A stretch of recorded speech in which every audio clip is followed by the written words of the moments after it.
India में जितनी ज्यादा नई गाड़ियां बिकती जा रही हैं, नंबर्स बढ़ते जा रहे हैं ना, उतने ही ज्यादा फ्रॉड के केस भी आते जा रहे हैं। गाड़ियां पुरानी मिल जा रही हैं, कभी बाढ़ में डूबी हुई मिल जाती है, कभी उसमें कोई चेंजेस मिल जाते हैं, कभी कोई पार्ट कहीं टकरा गया था वो रीपेंटेड मिल जाता है। तो काफी सारी प्रॉब्लम्स आ रही हैं। उनके सॉल्यूशन के लिए हमें पता लगा कि खुद से हमें पीडीआई करनी चाहिए, गाड़ी को चेक करना चाहिए। लेकिन वो इतना प्रोफेशनली उसको छुपा देते हैं कि अब हमें प्रोफेशनल बंदे चाहिए पीडीआई के लिए भी। वो भी मार्केट में आ गए। अब इससे एक कदम आगे फिर से कंपनी चले गई, शोरूम चले गए हैं। वो कह रहे हैं कि हम थर्ड पार्टी पीडीआई करने ही नहीं देंगे। अब ये नई प्रॉब्लम आ गई है। हम लोग अक्सर कहते हैं यार किसी प्रोफेशनल से अपनी गाड़ी चेक कराओ। लाखों की गाड़ी ले रहे हैं, कुछ हजार रुपए में आपको सर्विस मिल जाती है, तो क्यों ना प्रोफेशनल से कराए। लेकिन कंपनीज मना कर रही हैं, हमें वो चेक नहीं करने दे रही हैं। और वो डर बना रहता है यार कहीं फॉल्टी गाड़ी ना मिल जाए। तो आज हम उसी चीज पर बात कर रहे हैं, क्यों कंपनीज मना कर रही हैं। काफी सारे लोगों ने मुझे बताया भी है कि ऐसे ऐसे कंपनी हमें मना कर रही हैं। और साथ में कुछ सॉल्यूशन भी हमारे पास हैं जो मैं आज शेयर करूंगा। अगर कंपनी थर्ड पार्टी पीडीआई से मना कर देती है तो हम कौन से स्टेप्स उठा सकते हैं। हेलो, मेरा नाम है अमित और आप देख रहे हैं डेली ऑटो लाइफ। और ये प्रॉब्लम तब आई जब लोगों ने मुझे बताया। आप भी कुछ बताना चाहते हैं, कोई एक्सपीरियंस शेयर करना चाहते हैं, कुछ पूछना चाहते हैं, तो आप मुझे कांटेक्ट कर सकते हैं। अब देखिए होता क्या है, जब भी पीडीआई सर्विस के लिए हम जा रहे हैं ना, कंपनी शोरूम मना कर रहे हैं, आप जैसे चाहे चेक कर सकते हैं। हम थर्ड पार्टी के लिए अलाउ नहीं करेंगे। Cars24 है, वो अपनी सर्विस देते हैं, और भी हैं, मतलब बहुत सारे हैं, तो वो अपनी सर्विसेज देते हैं। सबसे पहले हम पॉजिटिव साइड थोड़ा सा ये मान के चलते हैं, क्यों वो मना कर रहे हैं, क्या सच में उनको प्रॉब्लम आ रही है। देखिए जब भी आते हैं ना, वो एक ओवीडी टूल लेकर आते हैं, गाड़ी के सिस्टम से कनेक्ट करते हैं, सारी चीजें चेक करते हैं। बहुत बार कुछ कंपनीज ने, कुछ कार डीलरशिप ने ये शिकायत की है कि उनका ओबीडी टूल लगाने के बाद ना गाड़ी के सिस्टम में कुछ वायरस आ गया है, उसके बाद वो गाड़ी रिस्पॉन्ड नहीं कर रही है, दोबारा से पूरा सिस्टम उसका अपडेट करना पड़ा। तो इस चीज से बचने के लिए डीलरशिप कह रहे हैं कि हम आपको थर्ड पार्टी सर्विस मतलब पीडीआई नहीं करने देंगे। फेयर इन अफेयर, आपका कोई नया माल है, कोई उसमें आके कुछ लगा रहा है और आपके माल को ही खराब करके जा रहा है। जो कस्टमर आया था वो तो ले ही नहीं रहा है, फर्दर किसी के लिए भी मतलब वो अब काम की चीज नहीं रही, दोबारा से इसको पूरे को ठीक करना पड़ेगा। एक तो ये प्रॉब्लम है। दूसरा, पेंट मीटर। पेंट मीटर को ज्यादातर लोग वो मना करते हैं जिनकी गाड़ी में आपको डेंट पेंट की समस्या दिख सकती है।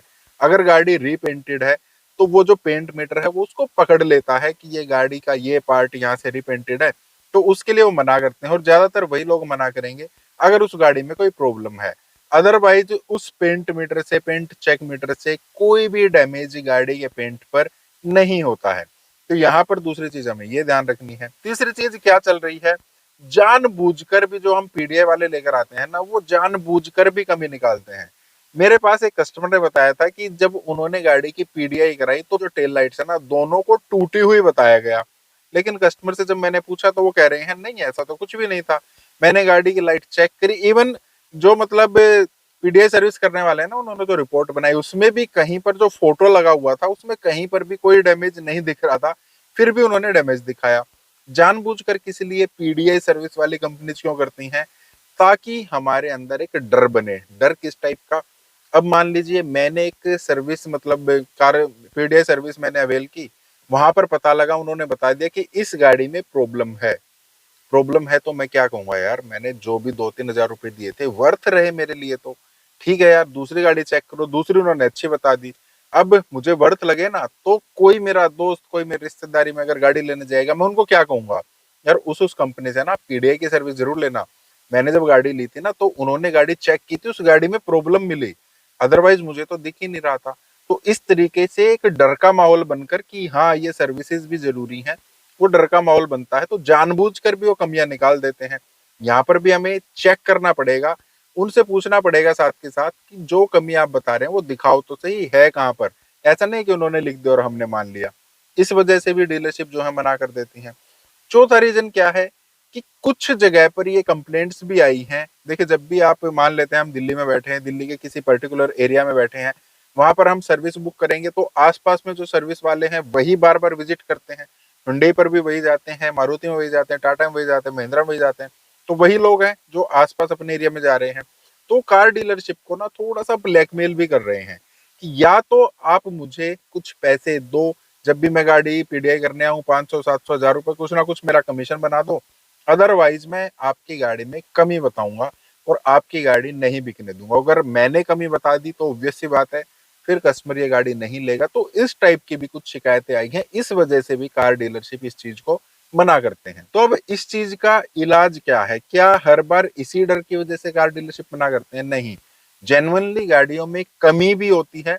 अब इन सब के पीछे ये रीजंस देकर उस गाड़ी को भी छिपाया जाता है, बोला जाता है कि हम थर्ड पार्टी पीडीआई आपको नहीं करने देंगे।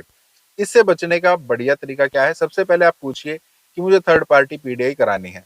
अगर वो लोग मना कर रहे हैं कि नहीं हम ये चीज नहीं करने देंगे, आप किसी को भी हायर मत कीजिएगा, तो उनको बोलिए चलो ठीक है कोई बात नहीं, हम खुद तो कर सकते हैं ना, अपना मेरा एक दोस्त है वो तो कर सकता है ना, हाँ आपका दोस्त कर सकता है। तो जब आप पीडीआई सर्विस बुक कराए ना तो उनको बोलिए आप ओबीडी टूल लेकर मत आइए, हमें ओबीडी से चेक नहीं कराना है। सबसे ज्यादा प्रॉब्लम डीलरशिप को इसी चीज से होती है। अगर गाड़ी ठीक है तो वो डरते हैं यार इनका दूसरे का सिस्टम हमारी गाड़ी के सिस्टम में लगेगा, कुछ ना कुछ प्रॉब्लम आ सकती है। आप पहले ही बोल दीजिएगा ओबीडी टूल मत लेकर आइए। पेंट मीटर वो लेकर आए लेकिन आते ही वो पेंट मीटर से चेक करना शुरू ना करें, उनको यही बोल देना। तीसरा, जब वो स्टार्टिंग में आए उनके साथ थोड़ा ऐसा दिखाइए कि ये आपके दोस्त हैं, आप इनके साथ आए हैं और दोनों मिलकर थोड़ी सी गाड़ी चेक करना शुरू कीजिए और उनको बता दीजिए कि ये प्रॉब्लम है, इस तरीके से हमें थोड़ा सा रिएक्ट करना है। जब वो गाड़ी को चेक करना शुरू कर दें, जो सेल्स पर्सन होगा उसके साथ आप बातचीत करिए, थोड़ा सा फ्रेंडली बनिए।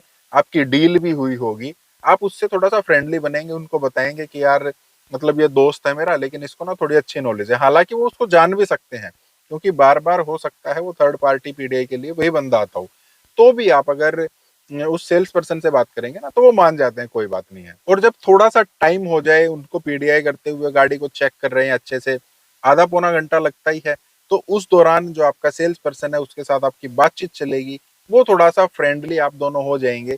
तो उस टाइम के लिए आप बोल सकते हैं कि बिल्कुल लास्ट में ना जो पेंट मीटर है ना बिल्कुल लास्ट में उससे चेक करना। अगर उसमें भी वो थोड़ा सा ऑब्जेक्शन करे कि नहीं नहीं ये नहीं लगाना है, तो बोल देना कोई बात नहीं यार थोड़ा सा ही तो है, कोई दिक्कत नहीं है, गाड़ी ठीक ठाक है ना, कुछ ज्यादा नहीं करेगा। तो वो थोड़ा फिर भी करने देते हैं। थोड़ा आपने छुप के पेंट मीटर से चेक कर लिया, थोड़ा उनके सामने कर लिया, तो हमारी गाड़ी जो है वो चेक हो जाती है। और एक और सबसे बड़ी बात, आपको भी अब से पीडीआई कैसे करते हैं इसकी नॉलेज लेनी है। किसी जो थर्ड पार्टी पीडीआई है उन्हीं के साथ जहां पर उनको अलाउ किया गया है, अगर आपको कोई अलाउ नहीं कर रहा है तो आप पीडीआई सर्विस अवेल कीजिए, उनसे बोलिए कि ये प्रॉब्लम आ रही है और उनको बोलिए कहीं आप पीडीआई करने जा रहे हैं ना तो आप मुझे साथ में लेकर चलिए, ये करना जरूरी है। अगर आप उसको लेकर ही नहीं जा सकते हैं तो बोलिए मैं पैसे दूंगा कोई दिक्कत नहीं है, लेकिन मुझे बताओ पीडीआई किस तरीके से करते हैं, क्या जरूरी चीजें जो हमें चेक करनी होती है। आप खुद सीखिए और फिर आप अपनी गाड़ी को खुद चेक कर लीजिए। अगर वो बिल्कुल ही आपको अलाउ नहीं कर रहे हैं, कोई भी तरीका काम नहीं आ रहा है, तो फिर ये तरीका भी आपको अपनाना जरूरी है। सिर्फ ऐसे ही नॉर्मल हमने नजरें मार ली गाड़ी पर, देख लिया, ऐसे काम नहीं चलता है। आपको थोड़ा सा तो प्रोफेशनली सीखना पड़ेगा। आप उस पीडीआई वाले बंदे को पैसा थोड़ा सा ऑफर कीजिए कि ठीक है यार मैं आपको पैसा दे रहा हूँ, आप थोड़ा सा मुझे बता दो, दो चार गाड़ी की आप पीडीआई करने जा रहे हैं मुझे बता देना। यार आप लाखों की गाड़ी ले रहे हैं, थोड़ा सा अपना टाइम और पैसा आप इन्वेस्ट कर सकते हैं। तो इस तरीके से ये चीजें हो जाती हैं और आगे आने वाले टाइम में ना ये और भी ज्यादा चीजें होंगी।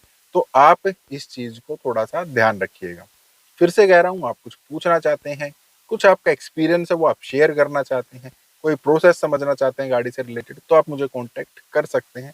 बाकी इस टाइप के वीडियोस के लिए लाइक करना, चैनल को सब्सक्राइब करना। मिलते हैं नेक्स्ट वीडियो में। Thank you, bye bye.